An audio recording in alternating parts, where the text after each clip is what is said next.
नगरीय भूगोल के प्रमुख तथ्य। Main essentials of urban geography. नगरीय भूगोल की परिभाषाओं से प्राप्त निष्कर्षों को इस तरह रखा जा सकता है।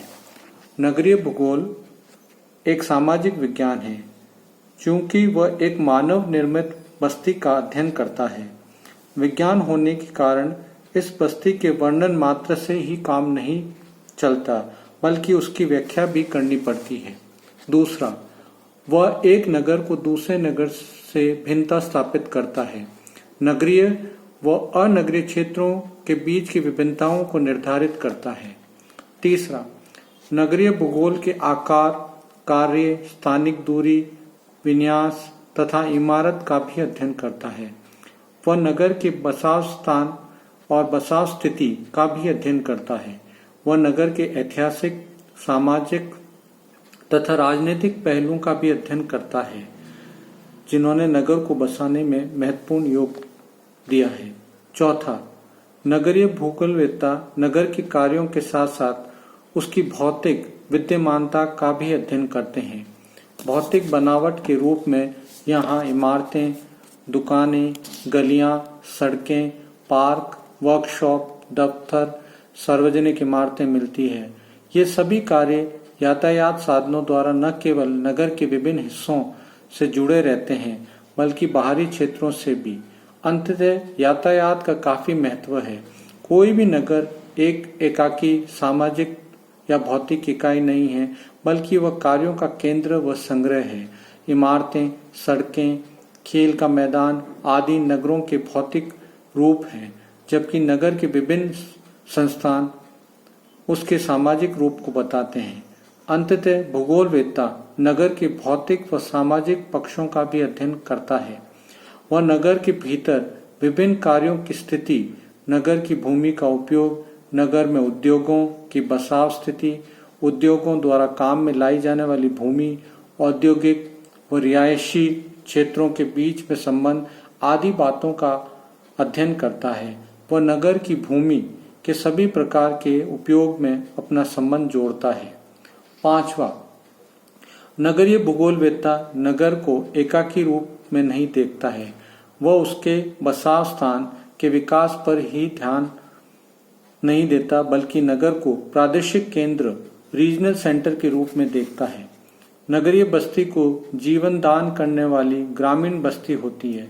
प्राय नगर अपने चारों ओर फैले क्षेत्र पर भोजन के लिए निर्भर करता है। वह इस क्षेत्र को अनेक प्रकार की सेवाएं प्रदान करता है। वास्तव में वह अपने चारों ओर के प्रदेश के लिए विनिमय का केंद्र है। ये समीपवर्ती प्रदेश नगर के उद्योगों के लिए कच्चा माल, कारखानों के लिए श्रमिक, तैयार माल के लिए ग्राहक प्रदान करता है, जबकि नगर इस पृष्ठ प्रदेश के अतिरिक्त उत्पादन का उपभोग करता है तथा सामाजिक, वित्तीय, मनोरंजन आदि उच्च सेवाएं प्रदान करता है।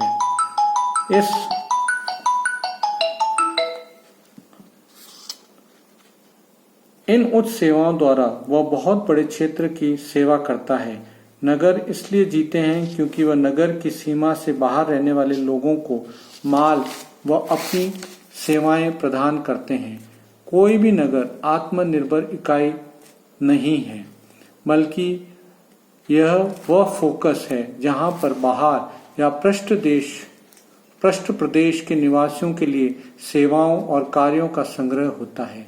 ये नगरीय कार्य कितनी दूर तक के क्षेत्रों पर प्रभाव डालते हैं, ये उस कार्य की प्रकृति पर निर्भर करता है। जैसे जैसे कार्य का स्तर बढ़ता जाएगा, वैसे वैसे उस कार्य का सेवा क्षेत्र, सर्विस एरिया भी अधिक हो जाएगा। इस प्रकार भूगोलवेत्ता नगर के आर्थिक आधार का अध्ययन करता है। वह इसको एक प्रादेशिक केंद्र के रूप में देखता है तथा नगर को लघु प्रदेश, माइक्रो रीजनल यूनिट मानता है। वह उसके प्रभाव क्षेत्र की सीमा को मापने का प्रयास करता है। छठा पॉइंट, नगरीय भूगोलवेत्ता नगर के वर्तमान पहलुओं से संबंध रखने के साथ साथ उसके भूत और भविष्य का भी अध्ययन करता है। नगर का वर्तमान स्वरूप एक लंबे समय में घटित होने वाली विभिन्न घटनाओं का परिणाम होता है।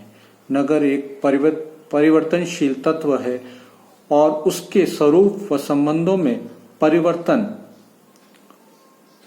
भविष्य में होने की बराबर संभावना बनी रहती है। इन सभी संभावनाओं का ये विषय अध्ययन करता है। इस प्रकार नगरीय भूगोल एक गतिशील डायनामिक विज्ञान है। मेयर का कहना है कि नगरीय भूगोल नगर के विकास से संबंधित समस्याओं का अध्ययन करती है। इन समस्याओं से हमें परिचित कराता है, उन्हें हल करने की दिशा में सुझाव देता है, नगरीय जीवन को खुशहाल करने में मदद करता है, नगर में विभिन्न कार्यों की सही स्थिति प्रस्तुत करता है तथा विभिन्न कार्यों के स्थापन के लिए भूमि की प्रतियोगिता को खत्म करता है। पहले भूगोलवेत्ताओं ने नगरीय क्षेत्रों को भौतिक बसाव स्थान तथा बसाव स्थिति के अध्ययन पर ही ध्यान केंद्रित किया था।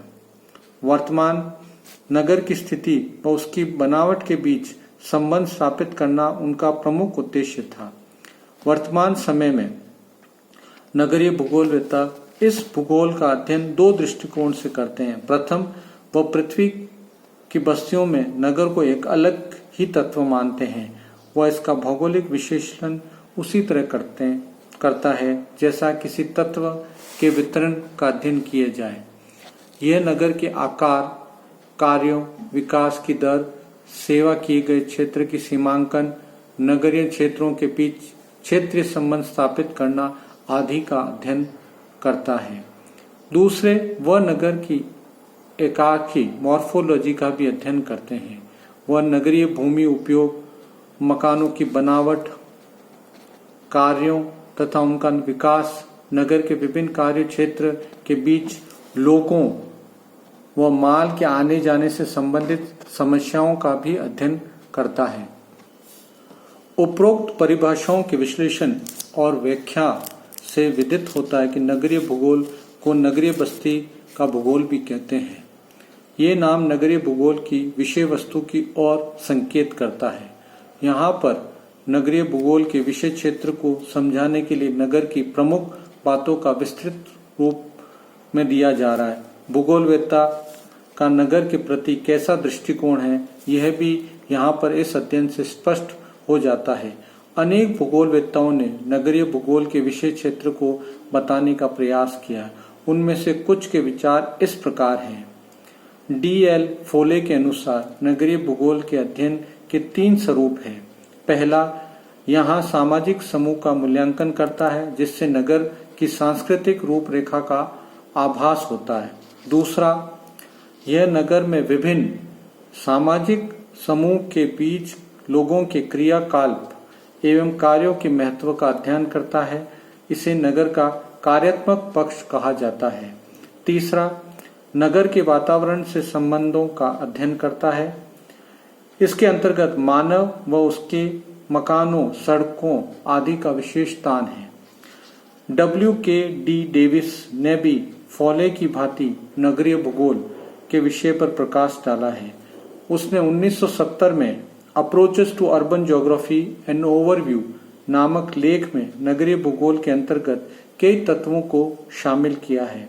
ये सभी तत्व एक दूसरे से संबंधित है, जिनको अध्ययन की दृष्टि से अलग अलग भी किया जा सकता है। ये सभी तत्व नगरीय समूह को बनाते हैं तथा नगरीयता के प्रमुख अंग है। इनको इस प्रकार रखा जा सकता है। पहला तत्व है एलिमेंट। इसमें 4 तत्व शामिल हैं: वातावरण, जनसंख्या, कार्य क्रियाकलाप, नगरीय आकार की।